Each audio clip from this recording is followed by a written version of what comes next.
Hola, en esta oportunidad compartiremos conceptos, enfoques, postulados y principios.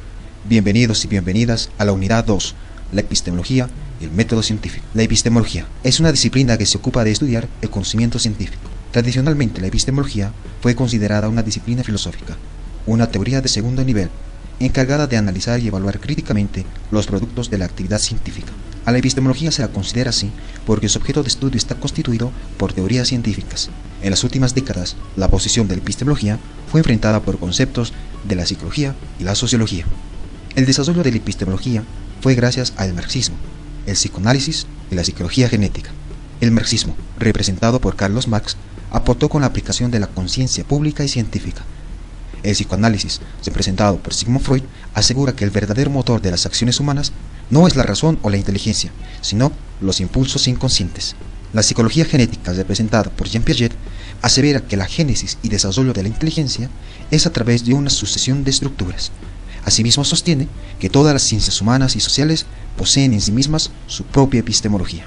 Los dos primeros enfoques, tanto el marxismo como el psicoanálisis, tienen la intención de construir una epistemología desde la ciencia, contradiciendo a toda relación con la psicología genética. Este conflicto se origina en el hecho de que para analizar y evaluar el concepto científico es preciso tomar en cuenta al sujeto cognoscente. Esta aseveración nace de las teorías aportadas por Freud y Lacan, las teorías cognitivas y la teoría de la psicología genética. Ambas analizan al sujeto en lo social e histórico. Estos enfoques presentan algunos problemas entre la relación de epistemología y la ciencia. Analizaremos brevemente cada una de ellas. La primera, sostiene que la epistemología es una disciplina filosófica y en tanto deberá rechazar toda incursión de las disciplinas científicas dentro de ella.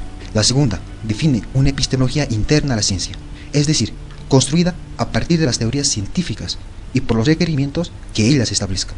La tercera, sostenida por algunos filósofos de la ciencia, acepta la utilización de elementos de juicios parcialmente provenientes de algunas teorías de las ciencias sociales, de un modo acrítico. Esta pretende sostener el carácter filosófico y metateórico de la epistemología. Ahora bien, veamos otros enfoques. Enfoque número 1.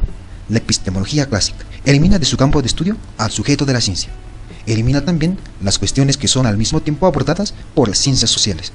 Este enfoque elimina al sujeto del campo de la epistemología a través de la división de dos contextos: el contexto por descubrimiento y el de justificación. El contexto por descubrimiento toma en cuenta a los aspectos psicológicos, asimismo a los aspectos sociales o históricos. El contexto de justificación analiza el aspecto real y la evaluación objetiva. Muy bien, ahora veamos el enfoque número 2, la teoría de los tres mundos por Karl Popper. Esta teoría pretende eliminar del campo específico de la epistemología y las consideraciones al sujeto, por ello las divide en tres mundos. El primer mundo enfatiza en objetos físicos. El segundo mundo toma en cuenta a fenómenos mentales, es decir, el aspecto subjetivo. Y el tercer mundo relaciona argumentos y situaciones problemáticas. Enfoque 3. Imre Lakatos, filósofo de la ciencia, comparte la idea del segundo y tercer mundo de Popper. La idea de que el mundo es articulado por los conocimientos es independiente de los sujetos cognoscentes, esto tomado en cuenta de forma individual o social. El enfoque número 4. Thomas Kuhn, Hanson y Gestalt hacen énfasis en el empirismo y la experiencia, perspectiva que tienen siempre a tomar la forma más simple posible para desarrollarlas. Esta es la ley de la pragmancia. Hanson, por otra parte, toma elementos de la autoría de Gestalt para cuestionar una filosofía de la ciencia que admita una concepción autonomista de una percepción. Muy bien, a manera de conclusión, hay sin duda un consenso respecto de que todo discurso racional requiere de la lógica, pero no es tan evidente cuál es la lógica que presenta mejores servicios a la epistemología. En tiempos más recientes, la concepción estructuralista de Smith y Steigmuller proponen el reemplazo de las herramientas formales convencionales por la teoría de conjuntos. Deberán también tomarse en consideración los aportes que pueden hacer la sociología desde varias ramas y teorías: una teoría de la percepción, una teoría de la inteligencia y de la racionalidad y la teoría del psico-inconsciente. Estas que permiten aplicar y explicar los fenómenos de invención y descubrimiento como las desarrolladas por Jean Piaget. Consideremos que una epistemología genuinamente filosófica puede y debe recibir aportes de aquellas disciplinas. Consideremos que una epistemología genuinamente filosófica puede y debe recibir aportes de las disciplinas. Veamos ahora el método científico. Comencemos. ¿Quién fue René Descartes? René Descartes fue un filósofo, matemático y físico francés, considerado el padre de la filosofía moderna, así como uno de los nombres más destacados de la revolución científica. Para entender mejor su aporte hacia la revolución científica, primero conozcamos las concepciones básicas de este método con todas sus atribuciones y componentes. ¿Qué es el método científico? Es un método de investigación usado principalmente en la producción de conocimiento en las ciencias.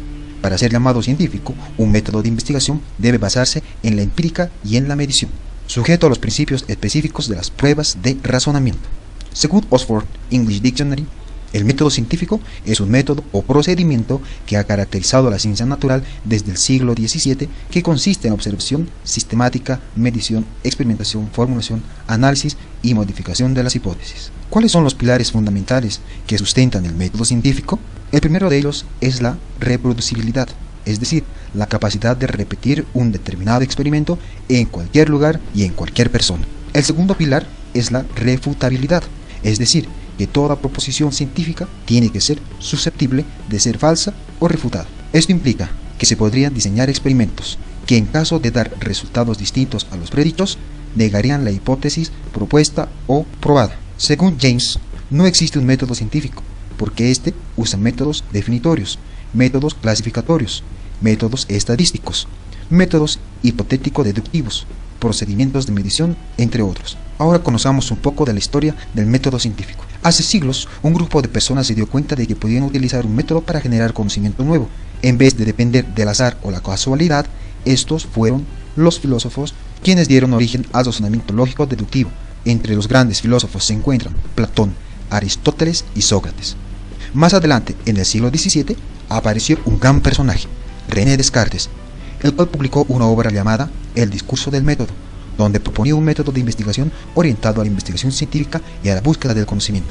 Es así que nace el método científico. A lo largo de los siglos, este método ha ido mejorando mediante el aporte de la comunidad científica. Es importante mencionar que antes de René Descartes existieron otros personajes que fueron precursores del método científico, realizando aportes.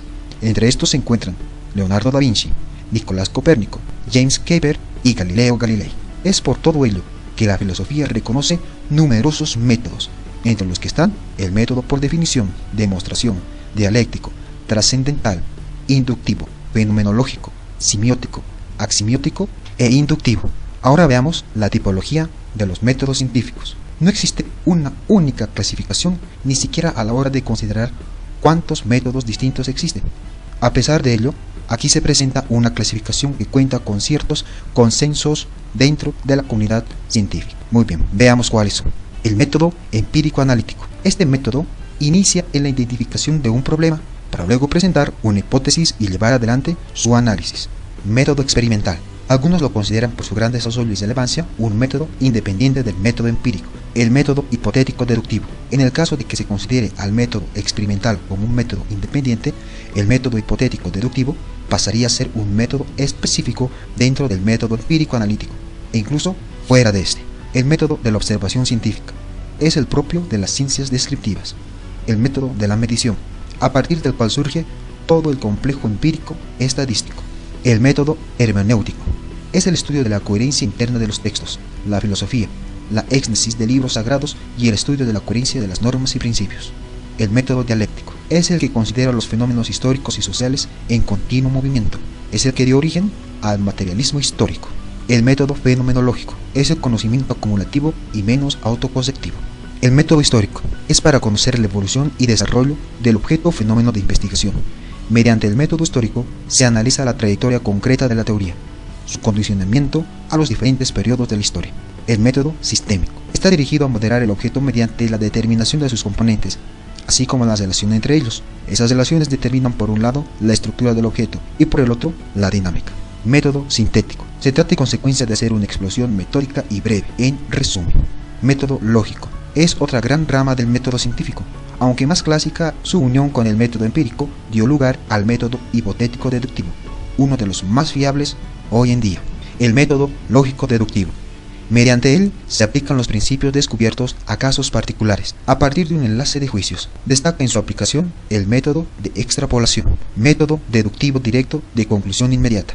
Se obtiene el juicio de una sola primicia, es decir, que se llega a una conclusión directa sin intermediarios. El método deductivo indirecto o de conclusión mediana. La premisa mayor contiene la proposición universal, La premisa menor contiene la proposición particular y su comparación resulta la conclusión. Para esto se utiliza los silogismos. Método lógico-inductivo. Es el razonamiento que, partiendo de casos particulares, se eleva a conocimientos generales. Destaca en su aplicación el método de interpolación. Analogía. Consiste en inferir de las semejanzas de algunas características entre dos objetos la probabilidad de que las características restantes sean también semejantes. Los razonamientos analógicos no son siempre válidos. Ahora veamos las descripciones del método científico. Las teorías científicas destinadas a explicar de alguna manera los fenómenos que observamos pueden apoyarse o no en experimentos que requieren su validez. Por ello, Francis Bacon definió el método científico de la siguiente manera. Observación es aplicar atentamente los sentidos a un objeto o a un fenómeno, para estudiarlos tal como se presenta en la realidad. Esto puede ser ocasional o causalmente. Inducción, la acción y efecto de extraer, a partir de determinadas observaciones o experiencias particulares, el principio particular de cada una de ellas. Hipótesis, consiste en evaluar una explicación provisional de los hechos observados y de sus posibles causas.